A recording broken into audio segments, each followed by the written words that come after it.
And welcome back to The Wrap. Bombshell allegations by two officers with the Baltimore Police Department after the deadliest month the city has seen in nearly a quarter century. 42 people were killed in the month of May alone. The officers telling CNN now that the city is letting the bad guys win. This in the wake of the police custody death of Freddie Gray. In the riots days later, the officers say police are now being less proactive, less aggressive in combating crime. And ultimately, it does a disservice to the law-abiding citizens. It does a disservice to the business owners. It does a disservice to everybody except the criminal element, because they are in their glory right now. They know that pretty much the whole police department has shifted all to a reactive side. And the officers say they feel abandoned by city leadership. The police commissioner now denying the allegation.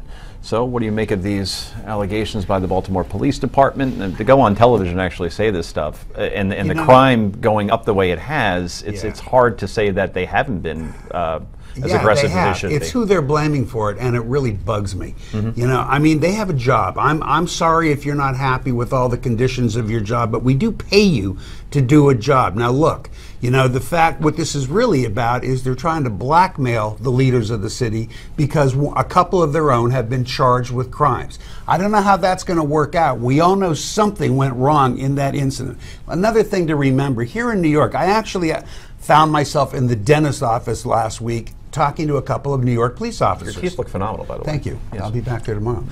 Talking to a couple of police officers, and I got to have a conversation. I said, guys, what's going on now? How do people feel about the mayor? Has this calmed down? They said, absolutely. They said it was just a matter of time till it would all return back to normal. Sure. The same will happen in Baltimore, but we shouldn't forget that these cops are trying to hold up everybody because they're unhappy about a couple of their own being prosecuted. Guys, do your job or don't. If you don't want to do your job, quit. Bradley? Look, I want to be careful. I think there's some truth to what you're saying. It's also two cops out of a lot. It's always hard to measure what a whistleblower, how reflective they are. But let's be clear.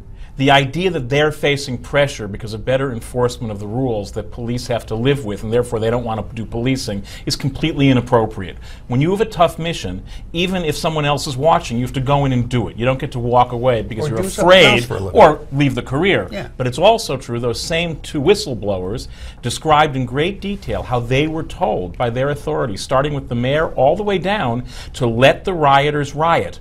And that is also a reason. So if we're going to blame the police being self-protective, we also have to blame the mayor and the leadership of the police force for telling them, you know what, we actually want you to allow things to break down in the midst of this riot. Let's say it's true. The riots have been over for how long now? That doesn't impact what they're doing tomorrow. What it does is it creates a culture in which everyone is abrogating their own responsibility. So if we're going to do that, then I understand, but if that's the case, then the mayor also blackmailed her own police. And you touched on it, Noah, we'll get to you in a moment. As Baltimore deals with the spike in crime, lawyers for the 6 police officers charged in the death of Mr. Gray may have new ammunition in their effort to get a new prosecutor. They presented the court with an email that shows State Attorney Marilyn Mosby, 3 weeks before the death of Gray, ordering stepped-up drug enforcement of the same West Baltimore corner where Gray was confronted. Lawyers say she's now both a witness and a prosecutor, and say that's further reason why she should be taken off the case. Mosby has already been a lightning rod for criticism after appearing to take a side in the eyes of some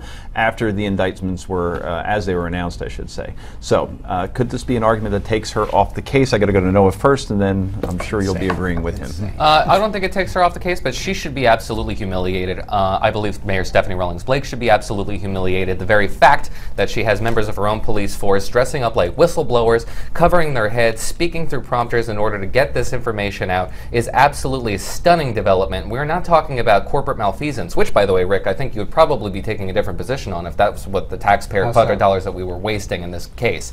But because we're talking about a police force where individuals have been shot and killed in the line of duty, I don't think it was all that long ago that we were just discussing the assassination of 2 New York City police officers. It was targeted directly as a result of this whipping up of a frenzy of individuals who are saying that the police forces in this country are out of control, and as a result we've seen reduced police forces that are resulting in bodies in the street. If we're talking about lives that matter, we should be concerned about the people who are dying in the streets of Baltimore because people are afraid to do those jobs that you say they should quit. Then they shouldn't get paid for them if they don't want to do them. And I'll get to your corporate thing because I didn't quite get it in a second. But that second part perfectly illustrates the point.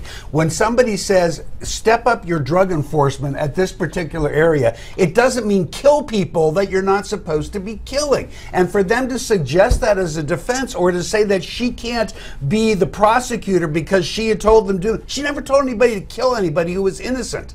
And, you know, it's insane. Now, what was your point about the corporation? I didn't get that at all. Because if these 2 individuals were whistleblowers for Enron, I believe you'd be taking a bit of a different position than saying they're trying to blackmail the people who they're blowing the whistle on. They're telling us that the police department, not those 2 people, the police department is blackmailing the city because they're upset that some of their people got arrested. We got to go, unfortunately. Nanny states are making a big comeback. We'll tell you more about that after the break.